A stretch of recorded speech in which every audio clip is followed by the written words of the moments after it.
नमस्कार, म नवग्रह वास्तु कन्सल्टेन्ट एन्ड न्युमरोलोजिस्ट। आज म वास्तुको महत्त्वपूर्ण दोषमध्येको 3वटा दोषलाई आज हजुरहरूमाझ लिएर आएको छु।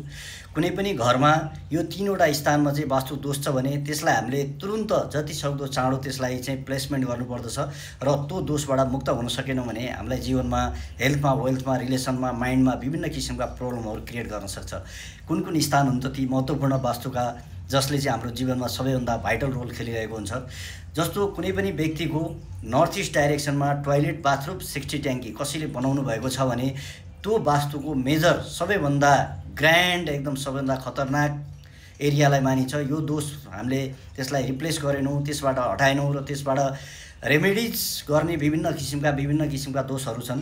तर नर्थ इस्टको टोयलेटलाई हामीले रेमेडिजबाट नभए प्लेसमेन्टबाट सबैभन्दा उत्तम सोलुसन हो। त्यसकारण नर्थ इस्टको डाइरेक्सनमा कस्मिक इनर्जी पास हुने एरिया जहाँ चाहिँ दिति अदिति 45 देवता, जुन घरमा 32वटा देवता, 12वटा असुर र 1जना ब्रह्माजीको वास हुन्छ सेन्टरमा, त्यहाँ दिति र अदिति जुन वास रहेको हुन्छ देवताको, त्यो ठाउँबाट आउने कस्मिक इनर्जीमा चाहिँ हाम्रो टोयलेट, बाथरुममा सेफ्टी ट्याङ्की पऱ्यो भने त्यसबाट क्यान्सरको सेल क्रिएट हुनेदेखि मेन्टली डिस्ट्र्याक्ट हुने, माइन्डमा चाहिँ क्ल्यारिटी नहुने, भिजनरी मान्छे नहुन सक्ने र माइन्डमा चाहिँ पिसफुल माइन्ड बन्न नसक्ने कारणले गर्दा यो नर्थ इस्टको टोयलेट चाहिँ हामीले डाइरेक्सन हेर्नु पर्यो। सबैभन्दा पहिले डिग्री लिएर डाइरेक्सन हेर्ने र यदि नर्थ इस्टमै पर्छ भने त्यो डाइरेक्सनको चाहिँ टोयलेट, बाथरुम र सेफ्टी ट्याङ्की र किचनलाई पनि प्लेसमेन्ट गर्न सक्यो भने त्यसले बेस्ट रिजल्ट हाम्रो जीवनमा आउँछ।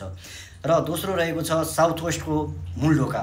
यदि हाम्रो घरको कसैको घरको दक्षिणपट्टि को साउथ वेस्ट डाइरेक्सन, जुन दक्षिण पश्चिम दिशा भनिन्छ, दक्षिण पश्चिम दिशामा चाहिँ यदि कसैको मूलद्वार रहेको छ भने त्यहाँ चाहिँ W1 WT हजुरको पितृको स्थान र त्यहाँनिर चाहिँ पितृको स्थान र हाम्रो एमको स्थान त साउथ वेस्ट डाइरेक्सनमा रहेको हुनाले हाम्रो कस्मिक इनर्जी जुन उत्तरबाट दक्षिण, नर्थ इस्टबाट साउथ वेस्ट आउने गर्दछ, अब त्यो इनर्जी चाहिँ आएर त्यहाँ होल्ड हुने गर्दछ। त्यो स्थानमा चाहिँ हामीले मूल ढोका बनायो भने त्यहाँबाट इनर्जी चाहिँ नेगेटिभ इनर्जी, जुन हामीलाई चाहिने सकारात्मक इनर्जी जति पास हुन्छ र हामीलाई चाहिने जस्तो इनर्जी, एउटा प्रोफेसनमा स्थिरता, पितृको ब्लेसिङ, यी विभिन्न कुराहरूबाट आउने ब्लेसिङहरूमा चाहिँ कमी हुन जान्छ। र अर्को महत्त्वपूर्ण डाइरेक्सन रहेको छ साउथ डाइरेक्सन, अर्थात् आग्नेय कोण। जुन आग्नेय कोणपट्टि साउथ डाइरेक्सनमा चाहिँ, साउथ इस्ट डाइरेक्सनमा चाहिँ हामीले त्यहाँनिर बोरिङ, पानी ट्याङ्कीहरू राखेका छौँ भने त्यसलाई पनि मेजर वास्तु दोषमा लिन्छ।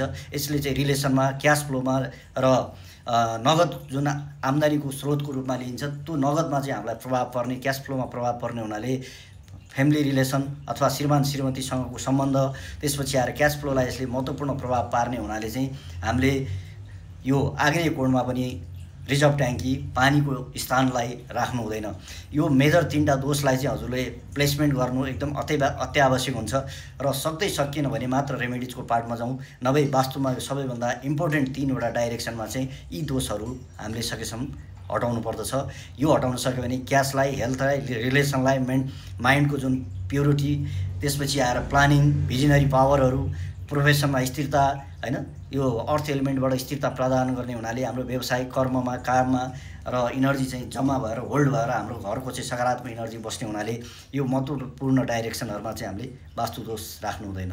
ओम नमः शिवाय, जय शम्भु। सुख शान्ति समृद्धि हजुरको चाहना पुरा होस्, मङ्गलमय मेरो शुभकामना।